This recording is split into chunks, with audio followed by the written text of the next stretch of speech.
If you don't believe in ghosts, if you don't mind dummies, if you think nothing scares you,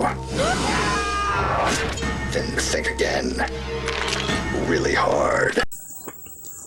Hello, Goosebumps fans. This is the unofficial look at Cry of the Cat. Yes, special thanks to Goosebuds. Yeah, but I actually looked at it before, but of course it was unofficial. I didn't even talk about it because I was like, that's interesting. Maybe someday I'll do something like this. Maybe someday. It depends on when somebody actually steps forward and say, I'm gonna do the Goosebumps 2000s. Alright. I mean, yes, we did have David Popovich, but he didn't tell me the full details. Which in this case, we gotta say one thing. Someone didn't tell me the full details of Cry of the Cat. Someone deserves to have the Goosebumps bat beat down. And I have a Goosebumps bat.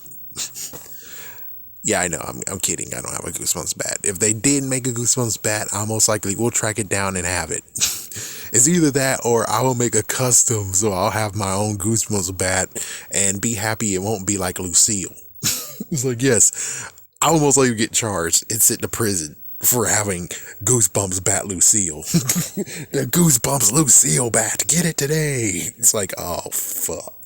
Yeah, I'll get arrested. It's like, yeah, I'll get arrested, but I kind of would like to have it to be a little bit of, electric one. It's like, yeah, so it's like, it's technically a bat taser. Yeah, so when I get pissed off, bzz, it's like, yeah, feel my bat taser. Feel my bat taser. This is what you get for not telling me everything that happened in the book.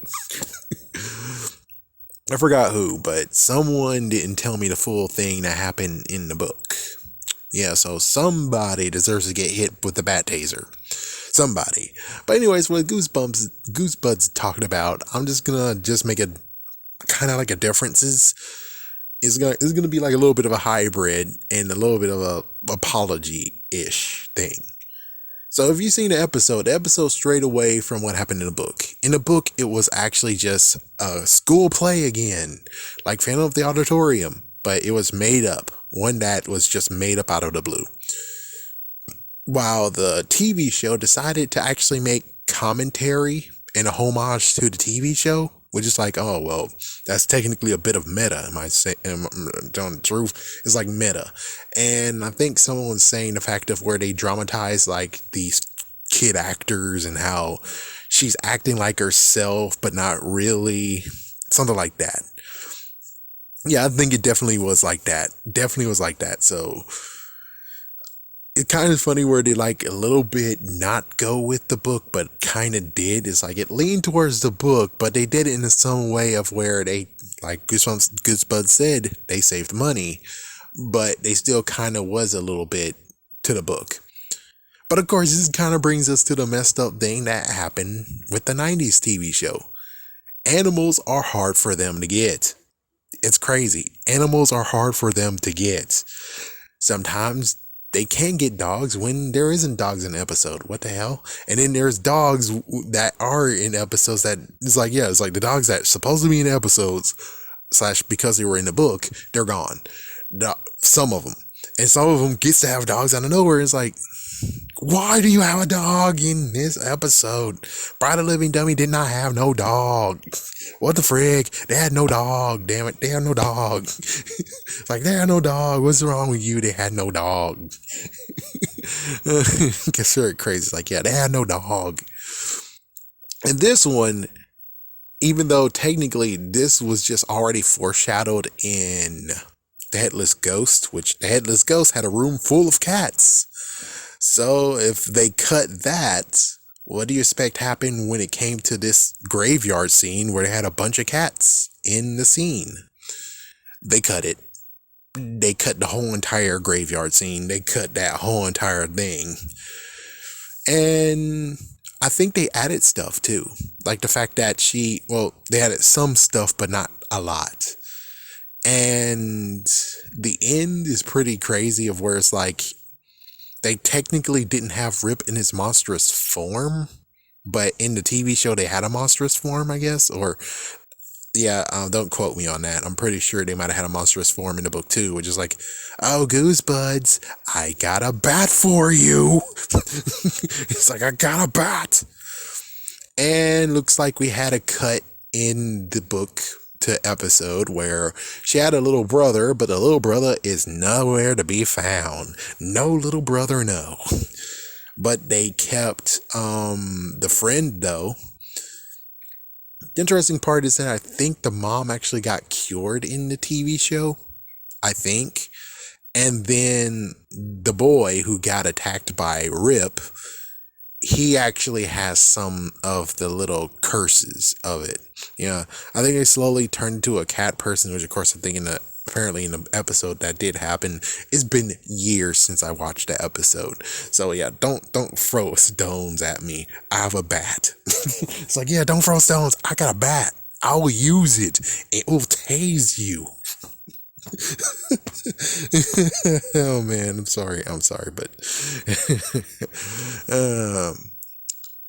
yeah, this book is crazy, and it's like a cat tornado. It's like, oh frick, did they read this Goosebumps book? This Goosebumps book was the reason why Sharknado became something. Because if it was, then it's like, oh frick, this book is all this book's fault that created Sharknado. They remember something. It's like, there was a tornado or something I read in a book somewhere, and then it's like, well, I don't remember what it was, but it's like, oh, hey, Jaws was cool. Tornado is sharks. Sharknado, yes! It's like, oh, frick. R.L. Stein, you accidentally birthed Sharknado, you dummy. You freaking dummy. The book. I haven't seen a book in real life. I mean, I did, but I don't have in possession. Like I said, the 2000s books are not easy to find here. Not at all. I think I have no 2000 books at all. Goosebumps 2000 books, series 2000 books, I have none of them. I could get like at least 3 of them because they got re-released. But other than that, it's like, yeah, those are not really easy to be found. Of course, given I'm only doing thrift stores right now, we'll have to see. It's like I look through everything, Facebook, OfferUp, whatever. It's like I look at those and it's like, yeah, I don't see anything that actually says to. I think I saw like a little bit of Series 2000, but of course, they were asking like some money and then they're far, far away. And it's like, oh, great. It's like, yeah, they're asking like, they're kind of being geniuses now. And it's like, but duh. Now, as for like 2 things that we can do right now. Number 1, the future. It's not going to get in a future episode, sadly. Unless they're going to overturn in the next season and be like, we can have 2 Goosebumps series at the same time. 2 Goosebumps TV shows. Well, it's about damn time you figure that out, dude. It's about damn time. I don't think there's anything that could actually be changed in this. I mean, an accurate book version, episode book version. You know what I'm saying. I think there's nothing here that makes you say, oh no. And they already did the whole thing of where it's like, oh no, you're endangering a kid, making him jump all the way down to the ground. It's like that happened in the episode already. They figured things out. So there's no endangerment of a kid. So I'm pretty sure this whole entire thing is good. This is not hard to do. The only messed up part is like, are you able to train the cats? Will the cats do what you say? Or are you just going to do the messed up thing of CGI cats? Other than that, I think this episode can happen. This book accurate episode can actually happen. Now, as for sequels, it's like, yeah, well, Rip is destroyed. But if they could bring him back, even though it would be like a messed up ripoff, no pun intended, this will be a good Goosebumps horror Most Wanted. This will make a good Goosebumps Most Wanted. It's like, yeah, it's like, dude, this crazy creature here, and he's able to absorb life forces, and you're telling me that no one will be interested in that? I wouldn't be surprised that Dr. Gray is like, well, the eggs did some messed up crap to me, so here I am trying to look for Rip, the cat, so I can figure out how he extracted life forces, so I can extract some life forces out of people. And it's like, yeah, there we go. It's like, this is a sequel to Egg Monsters from Mars and Cry of the Cat. All in one thingy. Good deal. uh, Other than that, I think that's all that's really need to be mentioned about this. What about the fact that reprints? It's like, should it be reprinted? I think it's awesome. It's like, I think it's awesome. I think it's awesome. It's a freaking awesome deal to do right now. It's like, it's awesome. And I'm pretty sure if Slappy Beware is very dark, which I'm pretty sure there's some dark Goosebumps books now from Slappy World. I think Most Wanted might have done some too.